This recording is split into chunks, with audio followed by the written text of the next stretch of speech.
हृदय परिवर्तन। आज की कहानी। इंस्पेक्टर गुप्ता उस ठंडी रात में जल्दी से गाड़ी में आकर बैठकर हाथ रगड़ने लगे। बहुत अधिक ठंडा, तो हड्डियां तक कांप रही। खैर छोड़ो, ये बताओ कि कल जो 4 लोगों को पकड़ा था उनमें से किसी ने कुछ बताया क्या? गुप्ता जी ने अपने हाथ रगड़ने शुरू कर दिए। नहीं साहब, अभी तक तो उन्होंने कुछ भी नहीं बताया। मुझे तो ऐसा लगता है कि वो सीधे साधे लोग हैं और अपराधी नहीं है। हमें उनको छोड़ देना चाहिए साहब। गुप्ता जी ने हाथों को कुछ जोर से रगड़ते हुए कहा, गावली, तुम ऐसा कैसे कह सकते हो? ऐसे लोग बचपन से ही अपराध करने लग जाते हैं, लेकिन ऊपर से बहुत ही सीधे साधे और शरीफ दिखते हैं। जरा से पैसे के लिए भी ऐसे लोग कुछ भी करने को तैयार हो जाते हैं। मुझे तो ऐसा नहीं लगता है साहब जी। हमने रात भर उन चारों की पिटाई की, लेकिन उन्होंने कुछ भी नहीं बताया।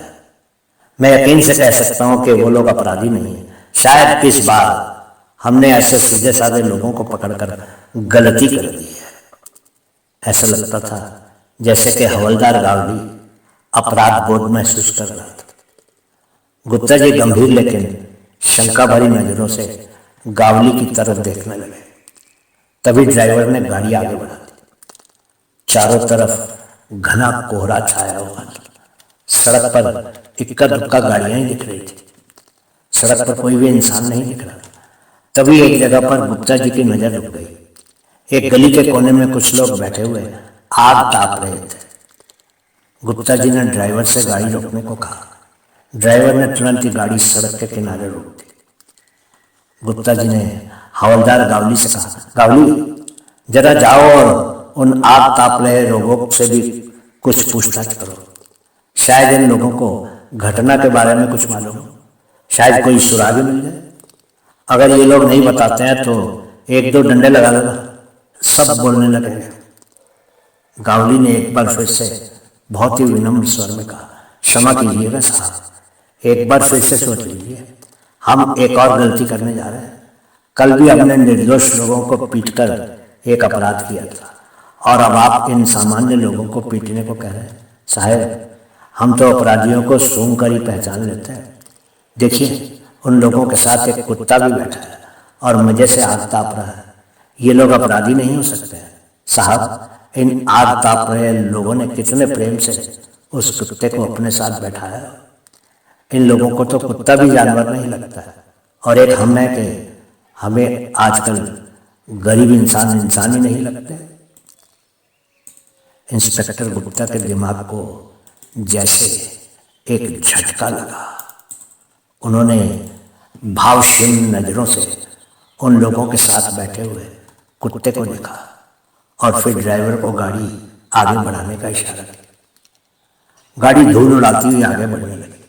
गुप्ता जी ने कहा, गावली, थाने पहुंचकर सबसे पहले पिछली रात को पकड़े उन 4 लोगों को छोड़ देना, और हाँ, उनको छोड़ने से पहले चाय और कुछ खाना पीना भी दे देना, और अपनी गलती के लिए माफी भी मांग लेना। ना जाने इस वर्दी ने मुझे धीरे धीरे इंसान से जानवर बनाना शुरू कर दिया। ना जाने आजकल मुझे हर गरीब इंसान ही अपराधी लगने लगा है। मुझे माफ कर देना गावली, मैंने तुमको भी कितना भला बुरा कह दिया। मैं भूल गया था कि मैंने भी अपनी पढ़ाई बाबा की झोपड़ी के बाहर बिजली के खंभे के नीचे बैठकर पूरी की थी। और हाँ, आज के बाद किसी भी गरीब इंसान को, भले ही वो अपराधी, हाथ मत लगाना। हम लोग आज से डंडे का प्रयोग नहीं करेंगे।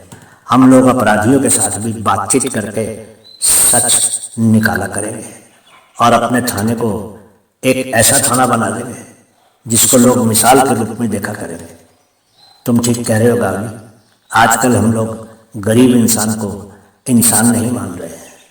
तुम्हारा धन्यवाद, तुमने मेरी आंखें खोल दी। गावली की आंखें नम हो गई थी और ड्राइवर भी अपने आंसुओं को छुपाने की कोशिश कर रहा था। काश के हमारे सभी रखवालों अर्थात पुलिस वालों को ये एहसास हो जाए कि वो भी कभी साधारण लोगों की तरह आम इंसान थे। वर्दी पहनकर तो उनको इंसानियत की रक्षा करनी चाहिए, ना कि इंसानियत को भूलकर हैवान बन जाना चाहिए। ज़रा सोचिएगा।